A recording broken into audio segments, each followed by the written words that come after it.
Well, good evening, everybody. At this time, I'd like to call the meeting to order. And I want to welcome all those in the audience tonight and those on TV watching tonight, June 13th, the Parks and Recreation Commission meeting. And look at that video there, and I get excited because it talks about the past, the present, and the future. And the future right before me tonight, the students from high school, Corona and Centennial. At this time, I'd like to have Commissioner Bass do you pledge allegiance for us? Please rise. Ready? Begin. I pledge allegiance to the flag of the United States of America and to the republic for which it stands, one nation, under God, indivisible, with liberty and justice for all. All right. Thank you so much.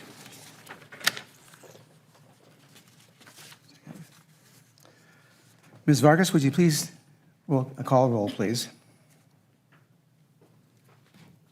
Commissioner Bass? Present. Commissioner Wentworth? Present. And Chair Munoz? Present. Commissioner Keeney and Commissioner Olson are absent. Thank you very much. Next on the agenda is recognition and presentations. I'd like to welcome representatives from the student group and my colleagues to the center of the room. Corona's Adopt a Park program is a group volunteering opportunity where organizations may apply to adopt a Corona Park for a six-month period. During the 6 months, approved groups commit to clean their assigned park 2 to 6 times within that time frame. We are so proud to announce that the first adoption period for this new program has now ended and has even been renewed for an additional commitment that will start again in August. Corona and Centennial High School's AVID programs are ready to step up and adopt Victoria Park here in Corona. This group before you tonight removed trash, cleaned, painted park amenities, and helped ensure park trees and bushes were protected with plenty of mulch. Accepting the award on behalf of their classmates from 2 different high schools. Corona High School is Leah Madrigal. Please raise your hand. Thank you. Karen Mejia Gomez, Andrea Suarez Sanchez. And from Centennial High School, we have Megan McDonald, the AVID coordinator, Catherine Williams, and Veronica Sainz. So please join me in thanking our students, our coordinators, and AVID for their contributions to Corona Public Spaces. Let's give them a big hand. So I'd like to invite my colleagues down in the center, and we can personally thank them by shaking their hands. Thank you.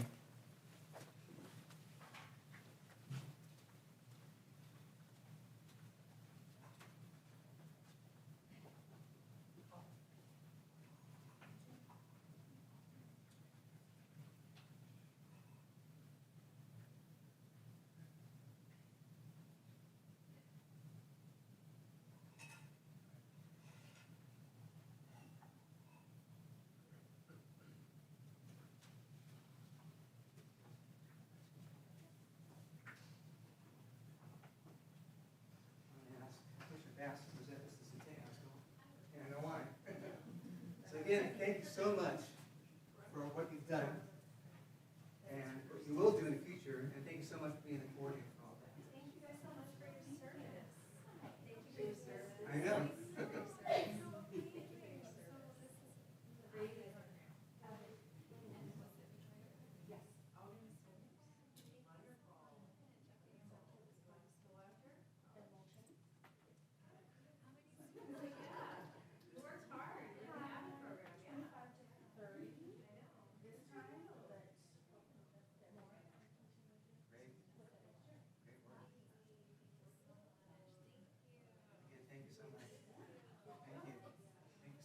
Thank you so much.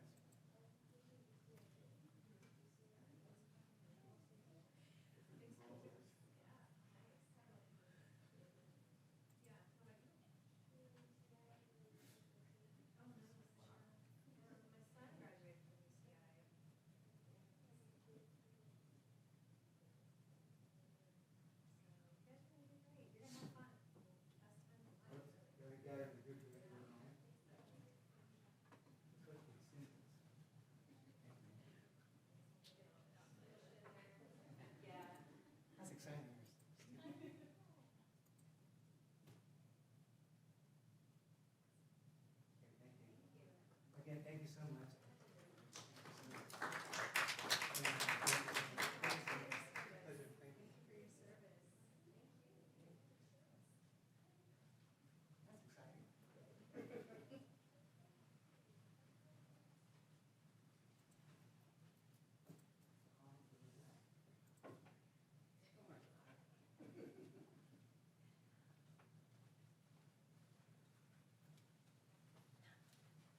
Thank you, Michelle. That warms my heart. Thank you so much again. Next on the agenda is meeting minutes. Approval of the Parks and Recreation meeting minutes of May 9th, 2023. Have we had an opportunity to review those by chance? Okay. Do we have a motion to approve those meeting minutes? I will move to approve the minutes.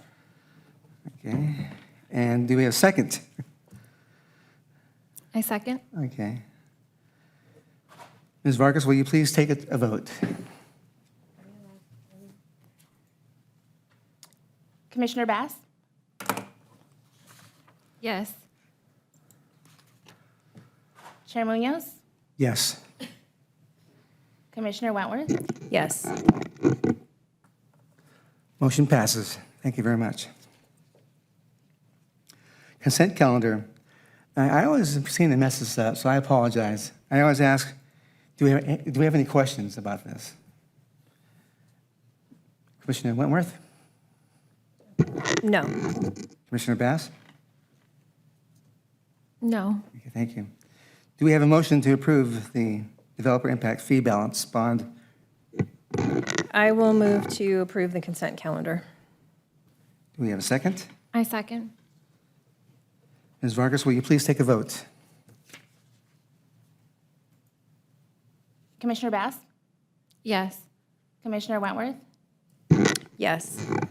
Chair Olson, Chair Munoz. Yes. Motion passes.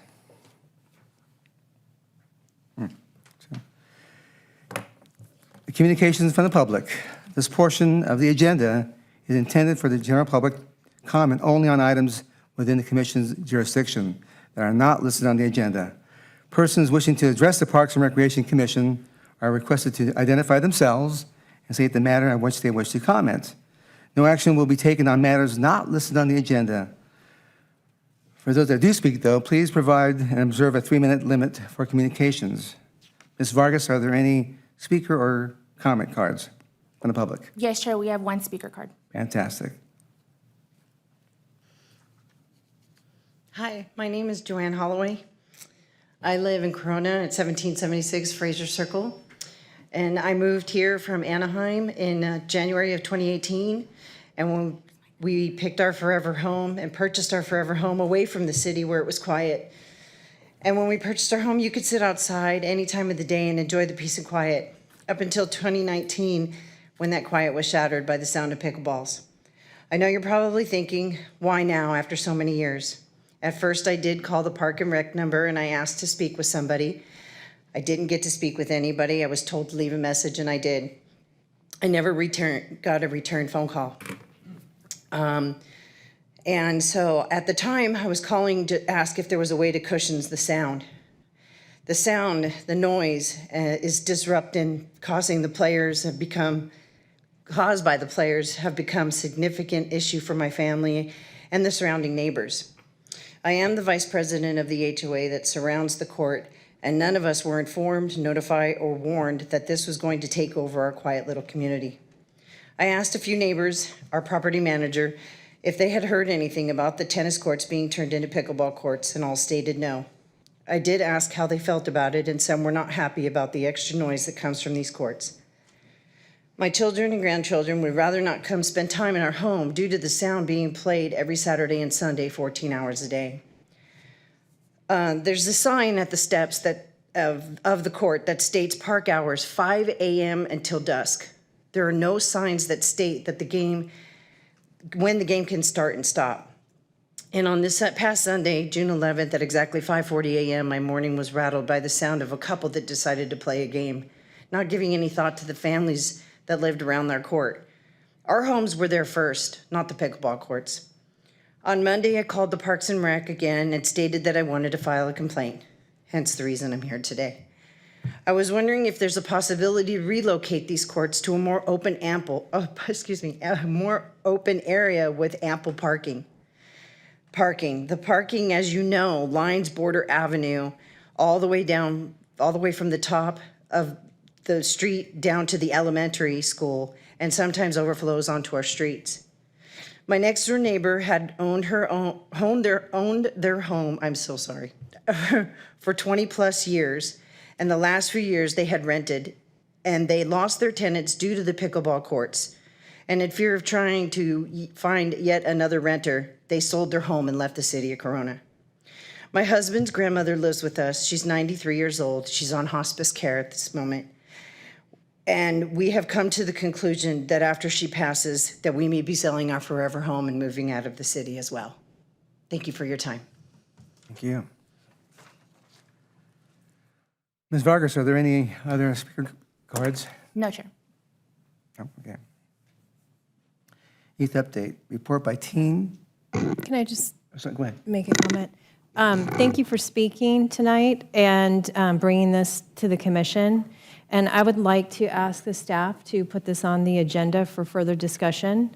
If you don't mind, can I ask you a question or two about the lighting times and how that's working for you? Well, it's unfortunate.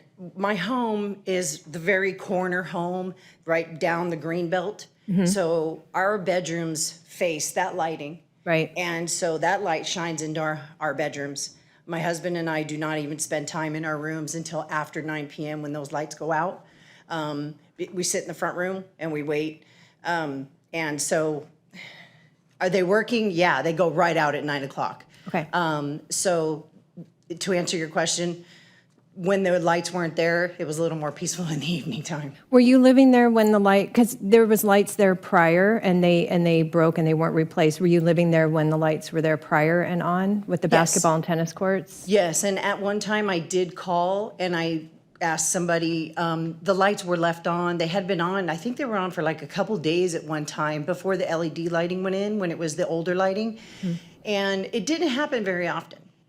Okay. So, but yeah, it is, the lighting is very bright. Okay. And I do have a pretty bright light in the back of my home because I'm right next to the green belt, so we want to deter, people away. And so with that lighting, it's extra bright. Okay. And so, but they have been shutting off at 9 o'clock, and that's definitely happening. And then the signage in front of the pickleball courts, does it say 5 a.m. to dusk on there, or is that just Border Park?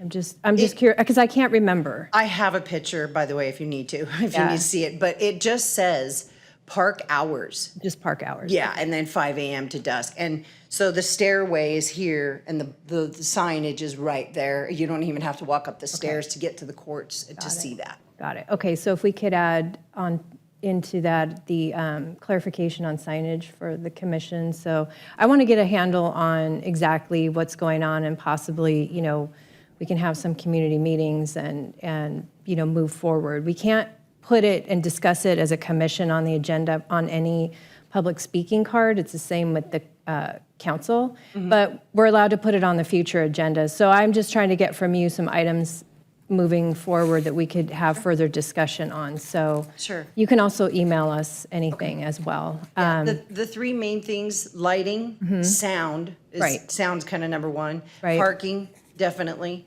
and I don't know, hours. I mean, like I said, 14 hours Saturday and Sunday. My husband and I both work. We have no downtime without listening to that. And you're having a lot of overflow parking issues so for Border Park, even if there was that street on Border is okay for the parking, but the issue for you is the overflow that's coming into the neighborhood. Sure. And affecting your parking, correct? Because I'm on the corner and there's you could park one car there. If I have two boys, older boys. If they moved all the way in front of the mailbox, I could park both of them there, but then they won't deliver my mail. Right. So when they park there, my family has nowhere to park. Okay, So I do have a driveway, but I also have work trucks in the driveway for our families, not Okay. our company, but for the company we work for. okay, so we can put on the agenda to look at the parking situation, and there may be some signage and stuff we can discuss. I just want to make sure that I'm hitting all the points. Yeah.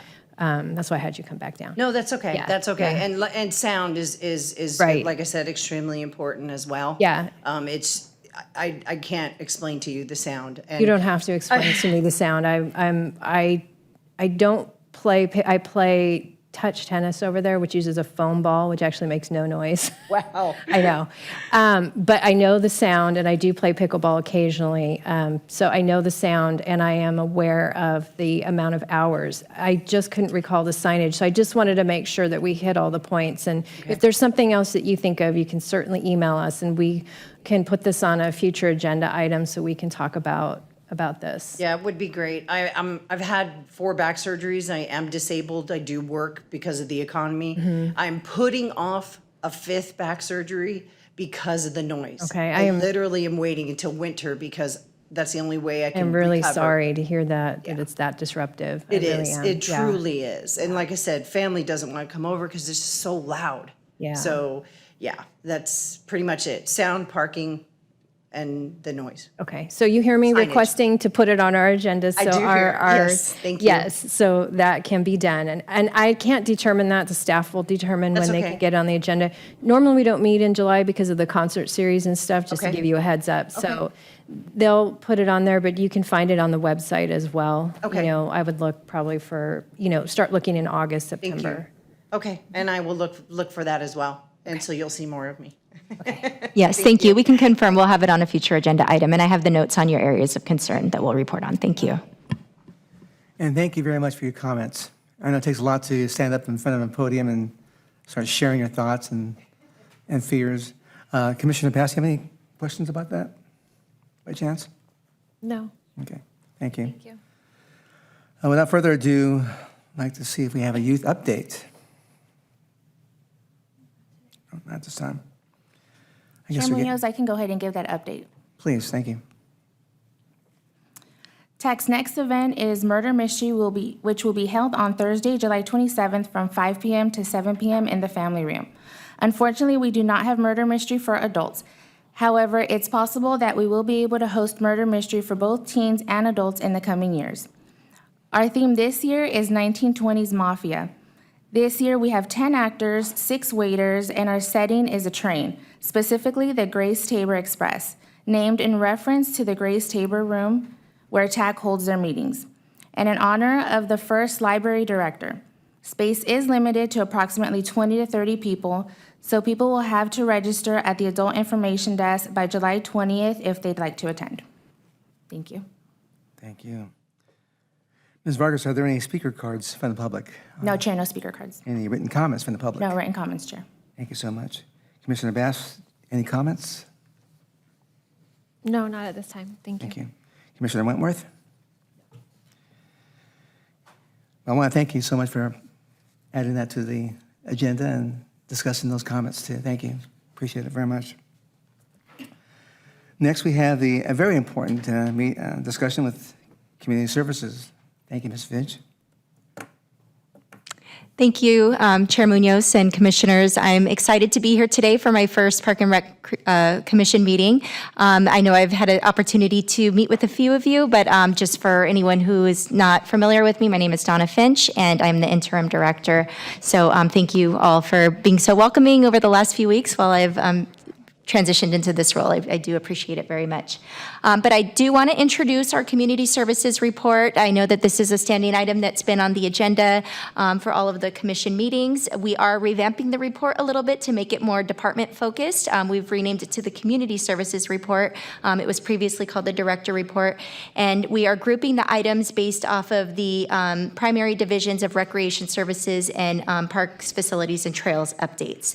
So I have tonight Jason Lass, our recreation manager, and Moses Cortez, our parks, facilities, and trails manager, that will be providing updates on their respective items. And then at the end of the report, I'll be wrapping it up with an update on the landscape maintenance district Zone 19 measure that just went out, as well as an update on upcoming agenda items that we plan to bring both to the commission as well as to the city council in the next few months. So I'll go ahead and turn it over to Mr. Last to provide an update on the recreation programs.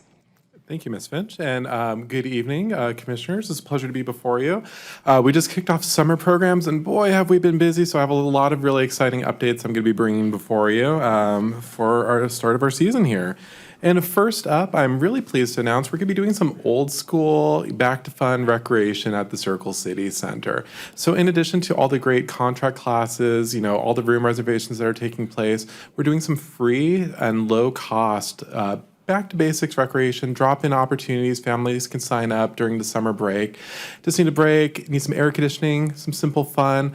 Great options and activities there for you. So we have some like tie-dye workshops, dodgeball. We're going to be doing some water play. And then one that we've been getting a really positive response on is a kids' night out. And I think the play there it's really parents' night out because it's on a Friday. So if you'd like to drop off the kids at the Circle City Center, have them engaged in some fun activities, and maybe sneak across the street over at Metro and Main for dinner, great options for you. So please check those out. We'll be putting those out on our social media channels as well. We're pushing out more and more programs. And this is also a great opportunity for us to get feedback from the parents on what they like, maybe what they like to see more of. And we're continuing to listen and build that program to build a really robust community center with all the offerings that you would expect to see there. We are also 1 year into our partnership with the YMCA, and it is going swimmingly. We're going to be here all day. I'm sorry. But it has been a great success. Auburndale is programmed with Family Fun Swim, swimming lessons, lap swim. We're also going to be doing some swim-based events that are going to be announced here shortly. And the program has been very well received. It's going strong. I hope to have Audrey from the YMCA out here maybe for our August meeting to provide an update on what a year out has looked like so far. And then for our audience, if you're looking to get your kiddo into some swimming, registration for the next session will be opening up on June 19th. That is a very popular program, so don't forget that date. You want to be there early to sign up online.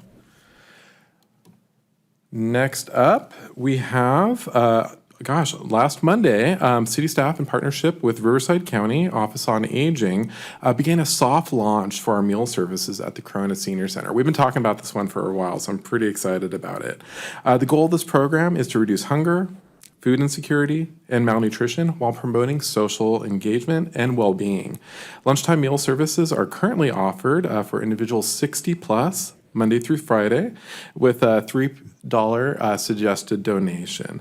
Reservations must be made in advance by 1:30 the business day prior to service.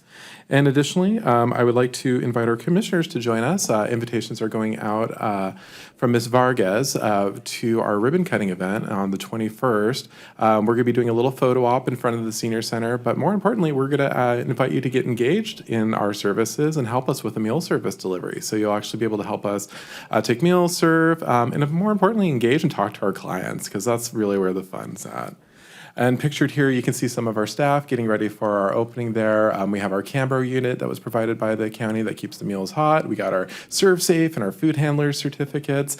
And then we have our room that was beautifully done up. And I've heard some really nice comments from the participants because, well, we went the extra mile. We made sure they had nice linens. There's salt and pepper, condiments on the table, and even fresh flowers. So the team there has a lot of heart, and I think this is really going to become a centerpiece to the offerings of our senior program. Last week, we also kicked off our Adventure Camp program, which operates during the CUNSD break. We actually had 120 campers our first week, ages 5 through 12, engaging in all kinds of great activities, including arts, crafts, games, sports. We will be kicking off water play this week. Hopefully, it'll be warm enough for that there.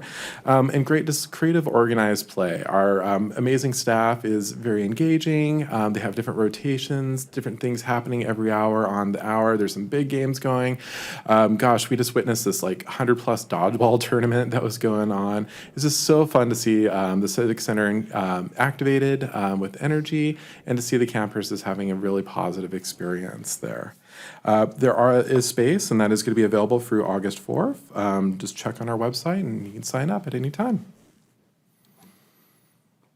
All right, summer would not be summer without the 4th of July. Just want to remind our commission that our big event includes our 9 a.m. Main Street USA Parade. We're going to have all kinds of great entries, marching units, vehicles, dignitaries, this red, white, and blue spirit all the way down there, which is always a huge draw. And then we will conclude our festivities at Santana Park. We will have a full day of entertainment that begins at 5 p.m. We have great bands performing. We have amazing food vendors. And then, of course, we end with that spectacular 22-minute fireworks show. So if you want to check that out, all the information is available on our website. Just go to that /July 4 there, and that'll be updated with all the need to know, all the questions you might have, even access to our preferred parking options. So please check that out. I hope to see you there. All right, and then hot on the heels of our 4th of July will be our Summer Street Fair event. So this is a newly reimagined version of our concert. We'll be taking our night market experience and our traditional summer concerts, and we're going to be moving to the front lawn. So we're going to put everything right in front of the beautiful historic building. It's going to be celebrating its 100th anniversary this September. We're going to have more space so we could do even more food trucks, more vendors, welcome more guests, and to have more visibility for the services, and as we activate this space as part of our intentional revitalized downtown. Great offerings. The Corona Parks Foundation is going to be there back serving for our beer and wine garden. And it's just great fun for the whole family. You get to have a real sense of community, to engage with your neighbors, grab a picnic blanket, hang out. And we're also going to have, with the additional space, we're going to have some really fun things to keep the kiddos engaged as well. Our lineup for the entertainment, we're going to kick off on July 13th with Latin Nation. July 20th, Yachty by Nature. July 27th will be No Da, which is No Doubt and 90s tribute. And then to bring things home, crowd favorite, Stonehole. We'll be doing some classic Motown. So please check that out. It's going to start on Thursdays at 6 p.m. And then conclude by 9 p.m. But just great opportunity for you to engage and check it out and be a part of our life here in Corona. All right. 2 more updates for you. We also began work with Steinberg Hart, our consultant for the Performing Arts Center feasibility. So with our 100-year celebration for our historic Civic Center Theater, we are looking at how we are activating, engaging, and programming that space, as well as asking the question, does the city of Corona have the potential for a brand new performing arts center? So the work's going to be completed in 2 phases. Our first is really about exploration, market analysis, and assessment of our existing resources, as well as doing that community engagement piece. In fact, we're going to be doing some survey elements kicking off here in July, as well as inviting the consultants out for that July 13th, so our first night of the Summer Street Fair event. They will be there present to engage, ask questions, and to really talk to our residents about what they would like to see from our performing arts community. Phase 1 will take about 18 weeks to complete, and we'll conclude with a presentation to City Council in the fall. If this supported, work will continue, and then we will begin that exploration piece, whether reimagining and activating the Historic Civic Center Theater, or seeing if maybe we do have that potential for a brand new facility. All right, and this is my last one. This is a unique and interesting project we've been kind of working on. It's been multi-departmental. We've been working with legal on it. I've been working with Mr. Cortez on it, but we're really excited about this. This is a new Ready to Serve program we just introduced, and essentially what this does is for our residents, it makes it easier than ever to reserve with the city. So say you want to reserve a room at the Circle City Center, say you want to book one of our picnic areas, and you want to have a party. Maybe you want to have a taco man out, maybe you want to have a bouncer. The past practice has been you have to secure that business and also the insurance that went along with it. And the feedback we got was, well, that's a little bit difficult. That's challenging. You know, you're a parent on the go. You just want to put your permit in, set it, forget it, and just know that you can get the invitations out to your family and friends. What this new program does is create a list of pre-screened vendors that have the correct insurance and business license on file with the city. And if you go ahead and do our permit process, you can say, say that you're using one of those vendors, and that takes away the requirement to provide the additional documentation and insurance. It's gosh, I can't believe we haven't been doing this already. I think it's going to be one of those things that's that easy.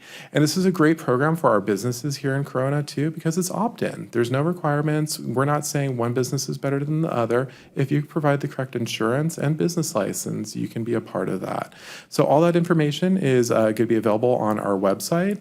And our first incarnation of the Ready to Serve list will be produced in a PDF format. That'll be going out hopefully by next week or the week following, and that can be used instantly. And then from there, we'll continue to grow and expand that list. And as we get ready to roll out our new incarnation of the city website, we hope to have a more interactive and searchable database. So maybe you want pizza, maybe you want a jumper, party rentals, all that will just be there in a click. And that's it for me from Recreation. I would be happy to pass on to Mr. Cortez for our parks, trails, and facilities. Maybe. Okay, well, there it goes. All right. Thank you, Jason, and good evening, Commission. I have a few updates for you, just real quick, just kind of roll through them. Oh, there we go.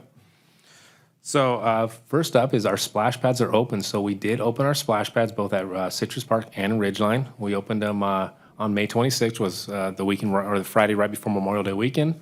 And they'll run 7 days a week until September 30th from 10 a.m. to 7 p.m. So really excited to be able to offer this throughout the summer for the community to be able to utilize.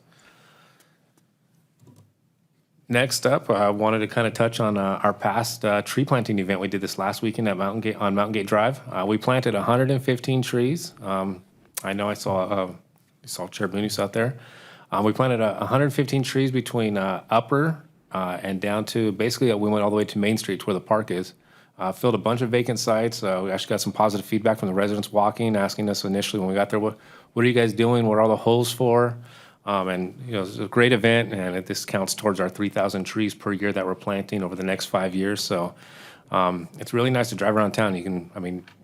There's quite a few streets now where you drive around and you start to see all the trees being planted along the parkways and filling all these vacant sites. So, over the next 5-6 years, it's going to really produce a really nice canopy and make sure that we're maintaining our Tree City USA accreditation. Next up, it is that time of year again. It seems like if it's not the summer ones, it's the winter ones, but we're getting ready to start our summer field renovations. So these ones will primarily focus on our soccer turf. The baseball fields do get some work as well, but the heavy lift is typically during summers on our soccer fields. So they will be getting fenced right after the 4th of July at both El Cerrito, Eagle Glen, and Santana. We'll be doing some aeration, some very heavy sanding on the fields. They've taken a pretty good beating this season, so we'll go through and do some heavy sanding, overseeding, and top dressing. They'll stay fenced right around through the Labor Day weekend, and as the leagues get back on the fields, we'll be releasing them and doing a walkthrough with them. The baseball fields will get work done to them during the day, so they are still actively playing their all-stars and getting ready for their fall season, so we don't want to affect their play, so most of our work takes place during the day and does not impact their evening play. So that's going to be leveling the infields and adding some clay, making sure that all the bases are aligned and checking the base pegs. So that's the work that will occur on the baseball fields. And that is going to do it for my updates. I'm going to go and turn it back over to Donna to go over the LMD Zone 19 measure. Thank you, Moses. So the Zone 19 landscape restoration measure is a measure that was initiated, well, at least the outreach for it was initiated back in January of this year. And just to provide a little bit of background on Zone 19, you can see the map in the slide here on the areas that it covers, but it is a funding mechanism to provide landscape maintenance for the public right-of-ways. So the landscaping that you see in the medians, the parkways along our major streets and our connector streets are funded through these these landscape maintenance districts. And then we do have community facilities districts in other parts of town as well. So Zone 19 in particular, we noticed actually late last year that the zone is in trouble. It's operating at a deficit right now, which means that the revenue coming in to maintain the district is not sufficient to cover the expenditures. So in noticing this, we decided to do an outreach and education campaign to the property owners within the zone to let them know of the financial troubles, the fact that the zone has not received an increase in the assessment since 2002. So it's been 21 years since there's been any kind of increase in that measure. And over that time, prices for maintenance have increased substantially. So the information was shared between January and February with the community. We did a video discussing the issue, as well as door hangers were put out, emails were sent out to the property owners, postcards were sent. We did a community meeting as well at Santiago High School. So there was a lot of effort that went into getting the word out to the community. And we received over 700 responses to a community survey on potential options that the city could evaluate for addressing the deficit. Based on that outreach, we noticed that there was a majority interest from the community to put a measure forward for a Prop 218 election and vote to increase the assessment in order to be able to fund not only the maintenance of the district, but also restoration of missing landscaping. So within that zone in particular, we had noticed about 330,000 square feet, or a third roughly of the landscaping was missing, just over the fact that it's deteriorated over the years. There has not been sufficient funding to replace it. So the community had a lot of interest in replacing that landscaping as part of the measure. So based off of that interest, as well as increasing the maintenance costs to cover the actual maintenance services, the proposed assessment would go from $11 a month right now, which is what it currently is, to $33 a month. And again, that does require a vote of the property owners, a Prop 218 ballot measure vote. Ballots were mailed out to property owners on June 1st, and we've also done some additional outreach through, again, door hangers, postcards, emails, to let them know about the ballot being mailed and the election, which is going to be held in a public hearing at City Council on July 19th. So we just wanted to update the commission about this particular issue and that these ballots had gone out, and we're happy to answer any questions that you have about that.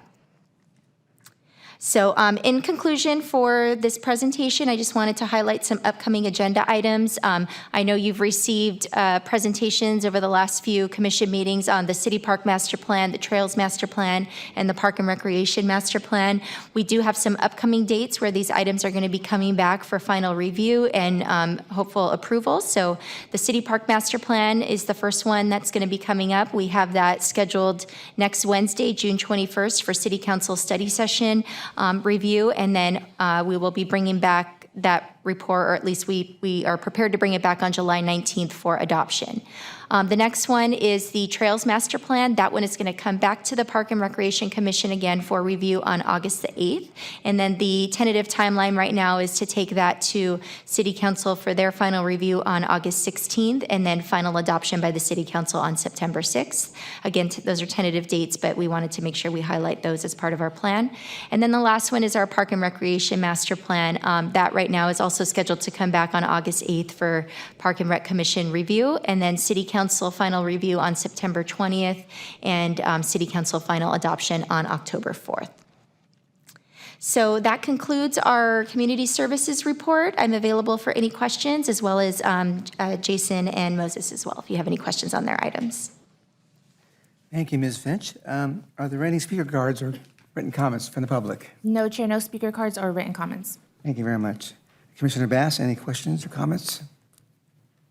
Yes. Hi, good evening. First question for the Adventure Camp, Jason, do you know what the enrollment was on that? Yeah, we can take up to 120 participants. So our first week, we actually sold out on that. Nice. This week, we're at about 100, so we have about 20 spaces remaining. If you recall, last year, we were at a different place in terms of staffing, so we only had about half that capacity. So we have grown greatly, and we're able to accommodate more residents. That's amazing. And so, and the enrollment goes by week? Yeah, for So Adventure Camp's a little bit different than our Kids Club program. The feedback we got from the parents for the Kids Club program is they like to be in there and know that they have that for the year, and then they can go week to week on more of like a membership basis. For our parents, as when it comes to camp, they like to have some options open, which I totally get too. So some they like to come for a couple weeks. They like to do a vacation here. Some are attending Summer Boost program, or even maybe trying out some of our different recreational offerings or doing swim lessons. There's a lot of great opportunities here and a lot of options to choose from, which really makes living here in Corona great. Yeah, there's so many great activities coming up. Speaking of, so the summer street fair, I saw that your note, it combines the night market and concerts on the green. The night markets was on Mondays, right? And why do we pick Thursdays? I'm just curious. That's a great question. The tradition for the summer concerts has always been on Thursday. We added the night market on Mondays, just kind of based on some of the feedback we're getting from the residents. We actually launched that program still during the COVID pandemic. And what we were hearing was, there weren't a lot of options, there weren't a lot of things to do, but that was something we could do under the operation standards. In fact, we hear from residents often that they're looking for things during summer on weeknights, since, the weekends often heavily programmed. You have sports, you might have faith, you might be going out for dinner or visiting friends and family or traveling. But on weeknights, families are often looking for things to do. So that Thursday has traditionally been our most well-attended night. So we kind of moved the night market over and combined that with that experience, but also allowed ourselves to take on a greater capacity in both participation as well as the types of vendors and artisans that we invite to this experience. That's great. I think it's going to be a great turnout. I'm really excited about this one. I also wanted to say I love the Ready to Serve vendor list. I'm sure that was a lot of work on the back end, so I'm really excited about that. I think it's amazing. I feel like it's really resident focused to help serve them, so that's just amazing. What are we concerned at all if there will be any negative experiences with the vendors? Like what? Will that come back on us, or is it pretty upfront that when the residents go to book it, that this is a recommendation or just approved? Yes, that actually came out during the planning process, as well as some of the different agencies with similar programs that we were looking at. So we were very careful to work with legal and risk management to draft language that would specifically state that these vendors are kind of at your own discretion. We do encourage you to do your own research. There's great tools like Yelp and things like that. Also word of mouth too. I think we know some of our favorite restaurants and vendors in town. You kind of get to know the options there, but please make an informed choice. And then I also wanted to mention that the marketing material is great. I love it.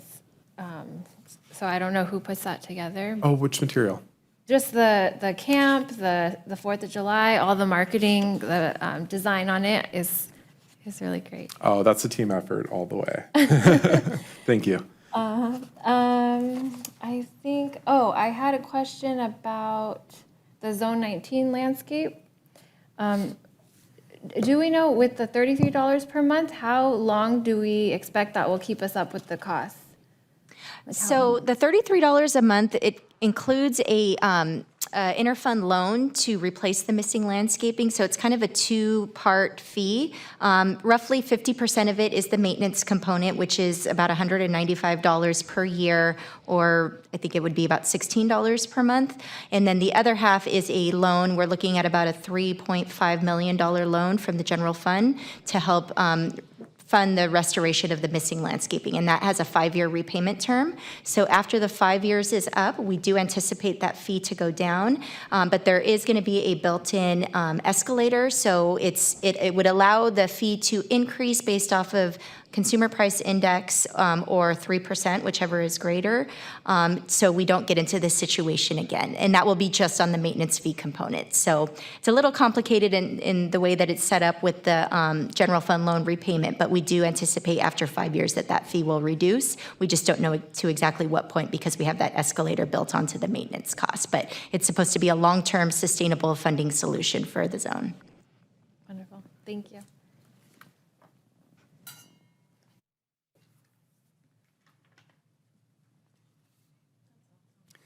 Thank you, Commissioner Bass. Commissioner Wentworth.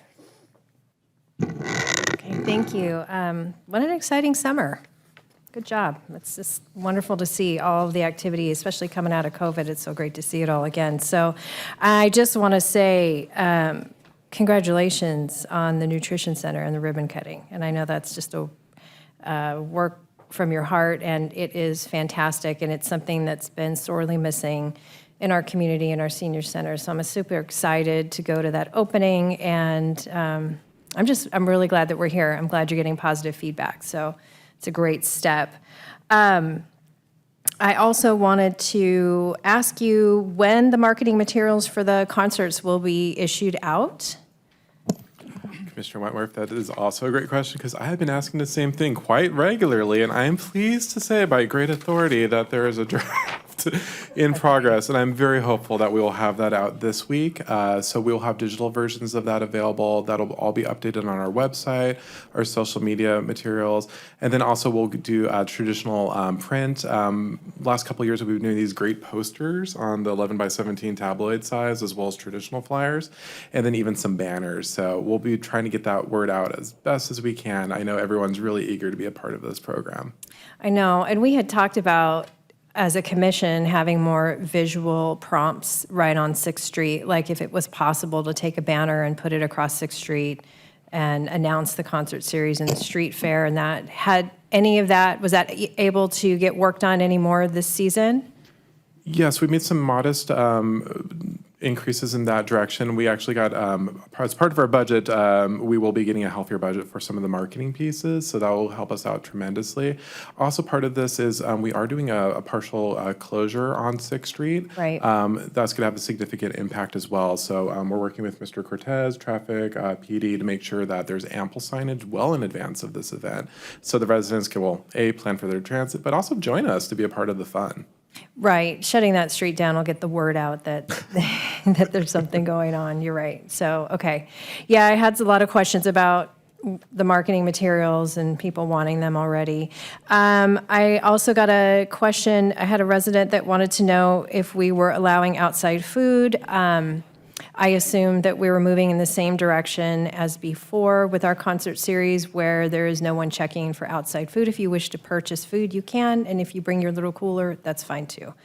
Am I correct in that answer? Commissioner Wentworth, you are correct. So everyone is welcome. Please bring a lawn chair, bring a cooler if you'd like. We also have some great food options from local businesses if you would like to support.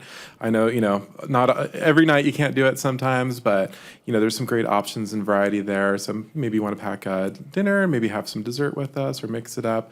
It's all about choice. Right, just no outside alcohol. And are pets going to be allowed on a leash? Are dogs allowed on a leash, or are we on a no dog? We would Policy. ask that anyone with animals just kind of stay on the periphery of the event, not in the thick of the experience. And we'll have staff there to kind of help guide and direct folks to that. Just make sure everyone has a really positive experience. Great, thank you. And I just want to welcome Ms. Finch to her first meeting. Thank you for that report. And I want to thank you. That was a great explanation on the landscape, the LMD. And thank you for the agenda items, the list. That's really helpful. I'm not sure that we've seen that before, but I like the restructuring that you've done with the report and how this looks. So I'm really pleased, and thank you for moving this forward. I don't have any more questions. I'll move it on to you. Thank you, Commissioner Wentworth. I want to say that I am truly blessed by staff, my commissioners. I want to thank you, Ms. Finch, for your first night. You're doing an excellent job so far. I'm excited about it, where we're going. So, also, Mr. Last talked about old school. That's me, and I'm the oldest guy in the audience here. So, then I hear free and low cost classes. That's exciting to hear because times are tough for people, so more free, lower the cost, more activities going to go on. And the thing about that is the kids are going to be the benefactors of all that. Because the parents will see an opportunity to have the kids in programs, and be excited about that program. I talked about it before. As a kid, though, I know my family wasn't the richest people on the block, so we were always, oh, Tommy, we can't, you might get hurt in that program, so far for, you couldn't do baseball because it was dangerous. But the reality of that, it was too much money. And so you'd be not stuck, but you'd be going to classroom, high school, junior high school, elementary school basketball courts and baseball leagues and things of that sort, which were fun. They've all been fun to wear a hat and uniform, but it costs money to do that stuff. But so hats off to Mr. Last for talking about that. Oh, and Commissioner Munoz, if I can add just on your comment too, if any of our families are experiencing financial trouble access any of our programs, please reach out. We do have a scholarship program that can help you gain access to some of our classes. Great, great. The kids are our future. And swimming classes, again, I had a poor childhood, I guess. The swimming classes are always scary.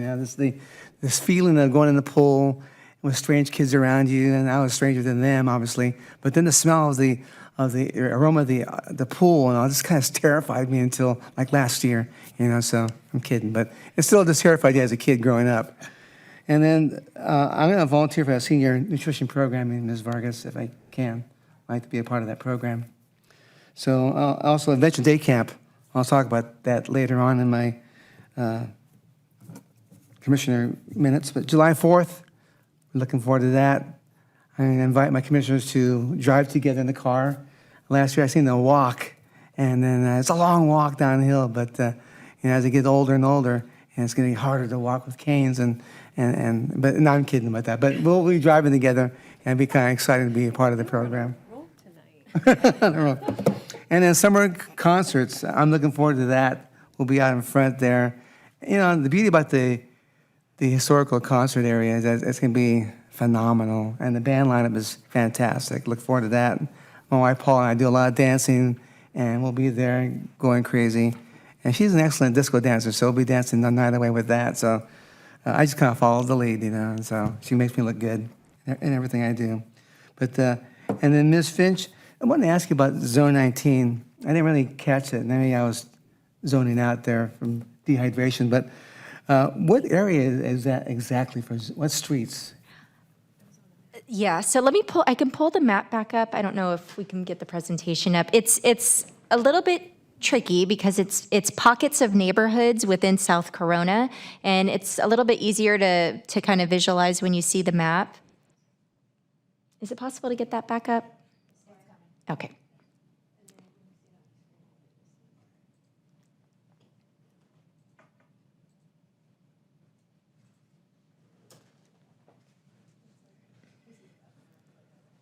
Okay, yeah, there it is. So if you see on the bottom right-hand corner, the purple highlighted areas are the areas where the property owners reside for Zone 19, and the landscaping is generally within those areas. And it's primarily along the major arterial streets and the connector streets.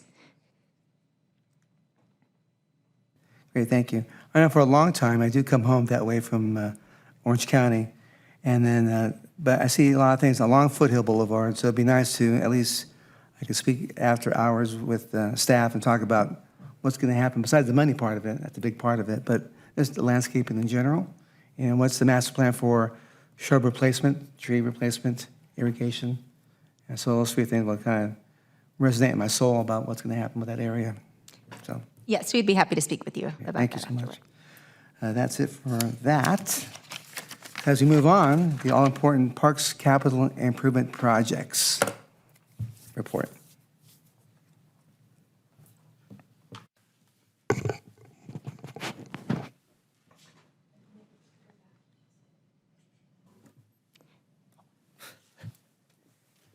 Good evening, Commissioner.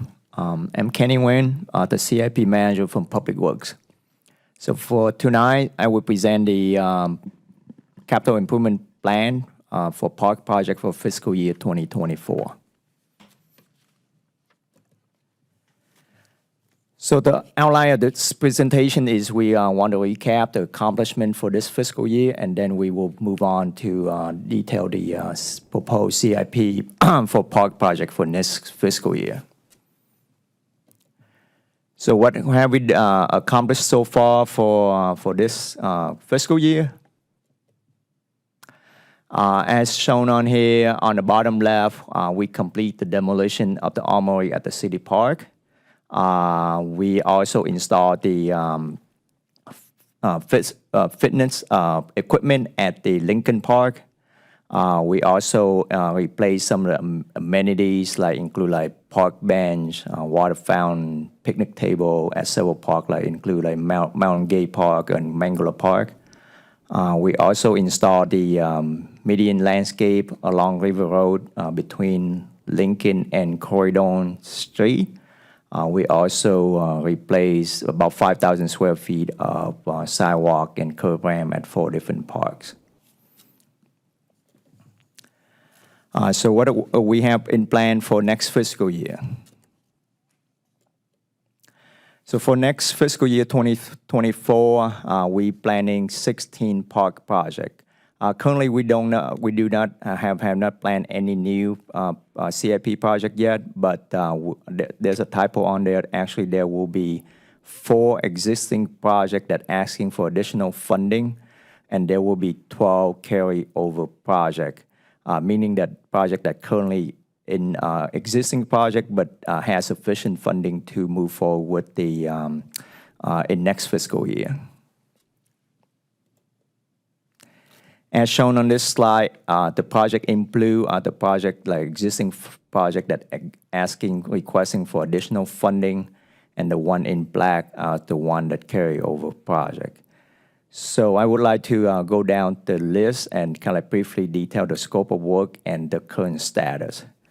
So for the first project, we are planning to do the improvement at the pool for the Auburndale pool, and we should be wrapping up shortly. Also at Auburndale, we plan to adding some amenities at Auburndale, include like 2 tennis courts, a pickleball court, half basketball court, a playground, and also some walkway with benches. This one is currently in design and should be starting advertising for construction toward the end of this year. For the next project, we're planning to upgrade the playground equipment at Border and Fairview Park. So we are currently finalized the design and should be advertised for construction toward the end of this year too. The project number 4, we are wrapping up the design for the parking lot of the Birthday Field Park, and we will planning for allocate future funding for the construction in the future. For the city park asphalt remove and replace project, this is in coordination with the overall city park master plan, which is planning to start the design process toward the end of this year. For the pole and building demolition at City Park, we are currently also in design phase and should be start advertised for construction toward the end of this year. For the citywide ADA improvement right now, for next fiscal year, we will be in year 5, when we will continue at the ADA improvement at several parks, including like Buena Vista, Butterfield, and some other parks. For the citywide, we will continue to replace amenity at different parks, like as I mentioned earlier, like park bench and water fountain and picnic table and shade structure at several other parks. For the community and infrastructure, we plan to upgrade some of the facility at the Sheridan and Victoria Park starting next fiscal year. We continue to upgrade at Griffin Park, include adding ADA improvement, adding some lighting at that park. For the Lincoln, as that project is already complete, so we are closing out for the Lincoln Park new equipment, new fitness equipment. For the LMD 84-2, that's a project that currently advertising for construction. That is to kind of like regrading and protecting the slope along Dominguez Range Road. And that is advertised with construction right now. For the next one, the Mountain Gate Park Playground Phase 2, we are planning to upgrade the playground that in this fiscal year, starting construction by the end of this year. The Mountain Gate Park shade structure, that is currently advertised for construction and should be installed as shade structure at the Barfield Plaza Park area.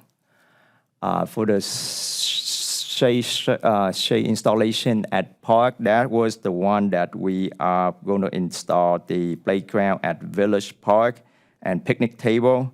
And it's currently in the design phase, should be wrapping up pretty soon for advertised for construction. For the Skyline Trail Access Bridge, that's the one that we propose to install a pedestrian bridge connecting the trail all the way to the canyon area. We are currently coordinating with the owner area of that HOA to finalize the easement agreement.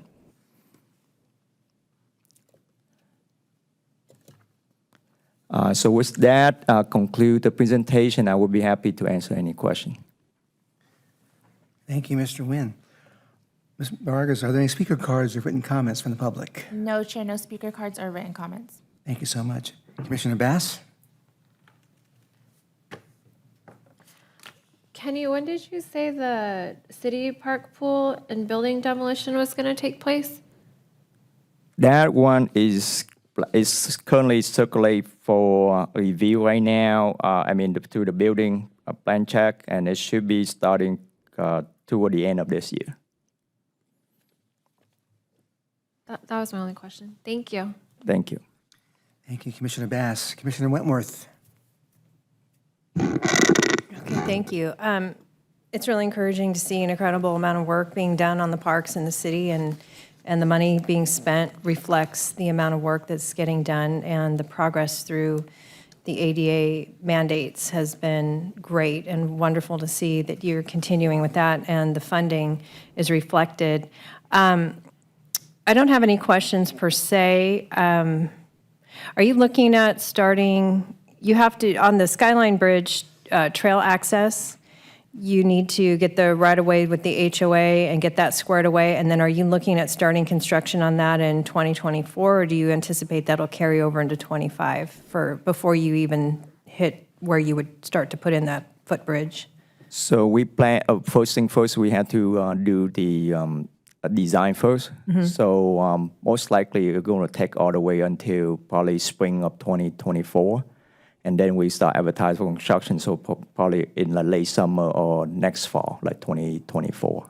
Okay, so that gives me an idea, okay. And then the only suggestion I could say to maybe make this more digestible for our newer commissioner is to come back to the commission with these projects for the parks just set in the timeline frame so that it makes sense. That way it's just easier to digest so that Commissioner Bass can see, anticipated, spring of 2024, these projects will be completed or started kind of list, and then, kind of quarterly. That kind of helps. We've been updated on that, so this isn't as daunting, but I could see with you coming in new, if the staff comes forward, that may be sooner, than we probably would have. That will be helpful for you moving forward.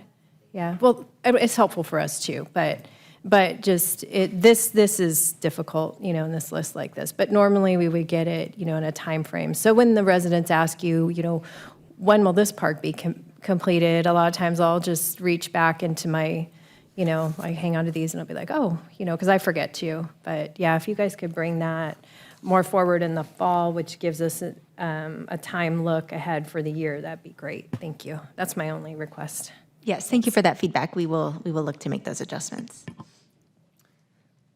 Thank you, Commissioner Wentworth. For me, wonderful presentation, Mr. Nguyen.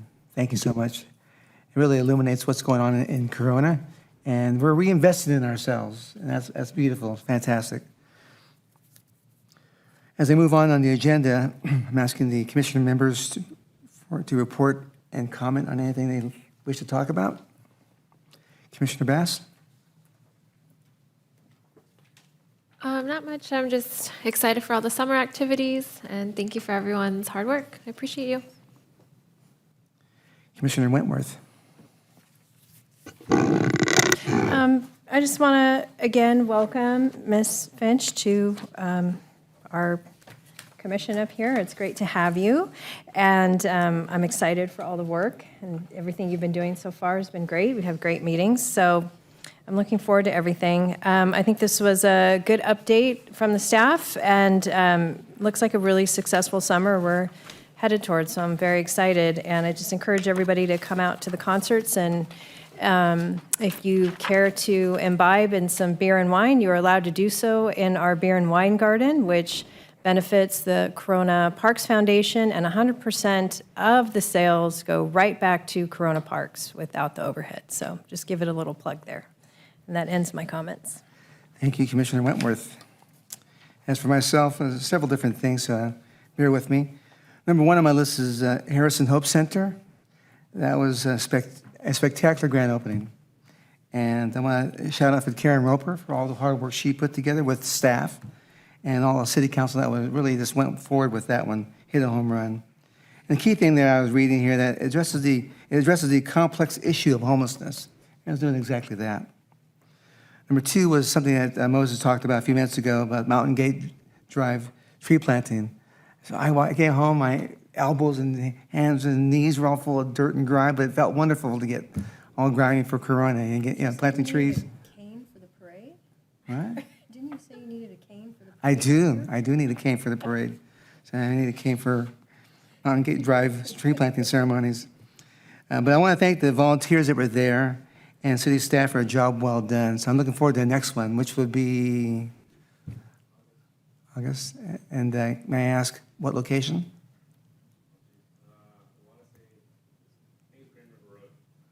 Thank you. And three, kind of riding on Mr. Lass's Adventure Day Camp, the Cub Scouts in the area held a day camp at the Methodist Church in Corona. And shout out to Becky Alter, who put together a wonderful program. And that was just a week. I can't imagine the duration of what you're doing. It must be amazing, because you have a different theme, I guess, for and keeping kids active. And we had 120 kids there that week, and they did archery. They did, everything was themed for Monday, Tuesday, Wednesday, and Thursday, so fantastic. Shout out for those volunteers, those scout leaders, and again to Becky Alt for putting 110% of effort into that week-long program. Actually, it's longer because she does a year in advance. And then on June 3rd, Saturday, we held the annual Antiques and Collectibles Fair off at the Heritage Park. And it was wonderful seeing hundreds of people walking around enjoying a non-COVID related area. And it wasn't hot, it wasn't cold, it was perfect temperature. You couldn't ask for a better day for that activity. People buying things and people selling things and people talking to things. And we gave away $600 worth of lemonade. It was amazing. So, and it's free lemonade. People bought this. It was amazing. So then, lastly, again, I wanted to thank Ms. Finch for being here today and tonight, and in the near future, we look forward to working with you. And then lastly, I think number 12 on our agenda was any announcements that we could share, thoughts? And so with that, without anything else, at 7:08, I'd like to adjourn the meeting tonight. Thank you very much. Have a great weekend.